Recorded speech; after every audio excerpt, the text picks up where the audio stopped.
Hindi na dapat pakialaman ang kinikita ng pamilya ni Pangulong Rodrigo Duterte.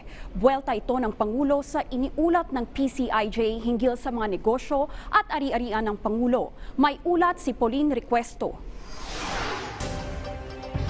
Binuweltahan ni Pangulong Duterte ang mga ulat na nag-uungkat ng kanyang dating law firm at mga negosyo ng kanyang mga kamag-anak. Sa inilabas na report, iniulat ng Philippine Center for Investigative Journalism na lumobo ang statements of assets, liabilities, and net worth ng Pangulo at ni Davao City Mayor Sara Duterte Carpio at dating Davao City Vice Mayor Paulo Duterte habang nanunungkulan bilang mga opisyal ng pamahalaan. Giit ng Pangulo, walang dapat questionin dahil kapwa silang abogado ng kanyang anak. Kami, what we earned outside is none of your business actually.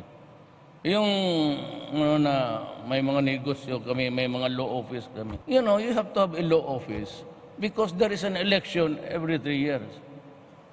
And it's so short. Kung matalo ka ngayong eleksyon na ito, where would you go? Kaya talagang mayroon kami. Ang mahalaga ayon sa Pangulo ay hindi ginagamit ang pondo ng bayan para sa mga negosyo. Well, there's nothing wrong as long as you do not practice and you do not help people get something from government that is illegal.